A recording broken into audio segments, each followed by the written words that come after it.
Hello friends, welcome to our channel. ఈ వీడియోలో English మెథడాలజీలోని TLM గురించి, టీచింగ్ లెర్నింగ్ మెటీరియల్ గురించి తెలుసుకుందాం. ఇక్కడ నుంచి ఖచ్చితంగా 1 మార్కు రావడానికి అవకాశం ఉంటుంది కాబట్టి ఒకసారి జాగ్రత్తగా చూడండి.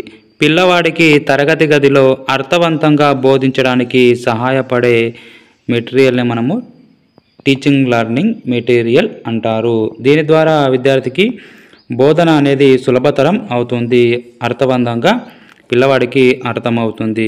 ఇక్కడ 3 విధానాలుగా టీఎల్ఎం అయితే ఉంటుంది. అందులో ఫస్ట్ది ఆడియో ఎయిడ్స్. ఇందులో కేవలం వినడం ద్వారా మాత్రమే అభ్యసనానికి తోడ్పడుతుంది, అంటే అభ్యసనం అనేది జరుగుతుంది. ఇక్కడ ఆడియో ఎయిడ్స్, ఆడియో అంటే వినడం కాబట్టి దీంట్లో రేడియో, టేప్ రికార్డర్, లింగ్వాఫోన్ మరియు లాంగ్వేజ్ లాబొరేటరీ ఇవన్నీ ఆడియో ఎయిడ్స్ కిందకి రావడం జరుగుతుంది.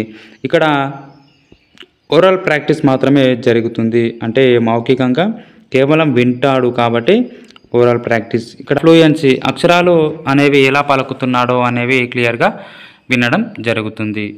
నెక్స్ట్ రెండవది విజువల్ ఎయిడ్స్. చూడడం ద్వారా మాత్రమే అభ్యసనం జరుగుతుంది. చూడడం ద్వారా అభ్యసనాన్ని ఎంతో కొంత గ్రహించడం జరుగుతుంది. మరి దీనికి ఉదాహరణలు చూసుకున్నట్లయితే learning by using visual organs. ఇక్కడ board, chart, picture, objects, flash cards మరియు మ్యాప్స్ ఇవన్నీ విజువల్ ఎయిడ్స్ కిందకి రావడం జరుగుతుంది.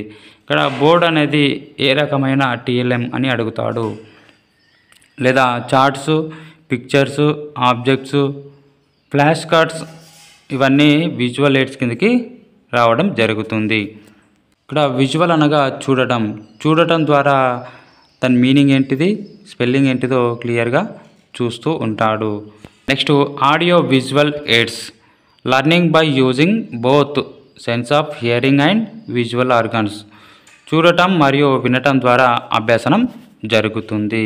ఇక్కడ ఉదాహరణలు చూసుకున్నట్లయితే television, computer, film strips, projector, OHP అంటే ఓవర్ హెడ్ ప్రొజెక్టర్. ఇవి చాలా ఇంపార్టెంట్. ఓహెచ్పి ఏ రకమైన టీఎల్ఎం అని అడుగుతాడు. OHP audio visual AIDS. కంప్యూటర్లో సిఏఐ అంటే కంప్యూటర్ ఎయిడెడ్ ఇన్స్ట్రక్షన్స్, తర్వాత సిఎల్ఎల్ కంప్యూటర్ లాంగ్వేజ్ లెర్నింగ్. ఈ 2 రకాలుగా ఉంటుంది. నెక్స్ట్ ఫిలిం స్ట్రిప్స్ అనేవి ఆడియో విజువల్ ఎయిడ్స్ కిందకి వస్తాయి. నెక్స్ట్ ప్రొజెక్టర్ కూడా ఆడియో విజువల్ అంటే చూస్తాడు మరియు వింటాడు కాబట్టి ఇది ఆడియో విజువల్ ఎయిడ్స్ కిందకి వస్తుంది. టెలివిజన్ ఒకేసారి ఇక్కడ సౌండ్ మరియు బొమ్మ మనకు కనిపిస్తుంది కాబట్టి ఆడియో చూస్తాడు మరియు వింటాడు, అక్కడ వాయిస్ వస్తుంది మరియు బొమ్మ కూడా రావడం జరుగుతుంది కాబట్టి ఇది audio visual aids. It's provides novelty అంటే కొత్తదనాన్ని దీంట్లో చూపిస్తుంది. చాలాసార్లు బిట్టు అడిగాడు. ఫిలిం స్ట్రిప్స్ అనేవి ఏ రకమైన ఎయిడ్స్ అని అడిగాడు. Audio visual AIDS. లేదా ప్రొజెక్టర్ ఓహెచ్పి ఇచ్చాడు, ఓహెచ్పి ఏ రకమైన టీఎల్ఎం అని అడిగాడు. ఆడియో విజువల్ ఎయిడ్స్ కిందకి వస్తుంది. ఇక్కడ టీఎల్ఎంలు అనేవి 3 రకాలుగా తయారు చేయడం జరుగుతుంది. ఒకటి టీచర్ మేడ్ ఎయిడ్స్.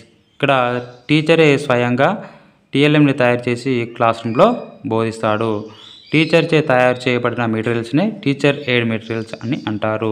ఇక్కడ flash cards, pictures, models, charts ఇవన్నీ టీచర్ మేడ్ ఎయిడ్స్ కిందకి వస్తాయి. Next student made AIDS. ఈ స్టూడెంట్స్ చే తయారు చేయబడినవి స్టూడెంట్ మేడ్ ఎయిడ్స్. ఇక్కడ చార్ట్స్ మరియు మోడల్స్ అనేవి దీని కిందకి రావడం జరుగుతుంది. మూడవది అథెంటిక్ మెటీరియల్. అథెంటిక్ మెటీరియల్ అనగా బోధన కోసం కాకుండా బోధనలో ఉపయోగించే మెటీరియల్ని అథెంటిక్ మెటీరియల్ అంటారు. ఇది బోధన కోసం తయారు చేసినవి కాకుండా జనరల్గా దొరికేవి ఉపయోగించి బోధన చేసేటప్పుడు వీటిని ఉపయోగిస్తారు కాబట్టి వీటిని అథెంటిక్ మెటీరియల్ అంటారు. మరి అథెంటిక్ మెటీరియల్ని మొట్టమొదటగా ఉపయోగించిన వ్యక్తి ఎవరంటే విజే కుక్ అనే వ్యక్తి అథెంటిక్ మెటీరియల్ని మొట్టమొదటిసారిగా బోధనలో కూడా ఉపయోగించడం జరిగింది. మరి ఉదాహరణలు చూసుకున్నట్లయితే news papers, wrappers, receipts, articles, application forms, catalogues మరియు అడ్వర్టైజ్మెంట్స్, షెడ్యూల్స్ మరియు లెటర్స్ ఇవన్నీ అథెంటిక్ మెటీరియల్స్ కిందకి ఉపయోగిస్తారు, మనం బోధన చేసేటప్పుడు ఉపయోగిస్తాము. కాబట్టి ఇవన్నీ అథెంటిక్ మెటీరియల్స్ కిందకి రావడం జరుగుతుంది. ఇది టీఎల్ఎంకి సంబంధించినటువంటి టాపిక్. మరొక వీడియోలో మరొక టాపిక్తో మళ్ళీ కలుసుకుందాం. అంతవరకు వీడియోని చూసి సబ్స్క్రైబ్ చేసుకోండి. Thank you for watching.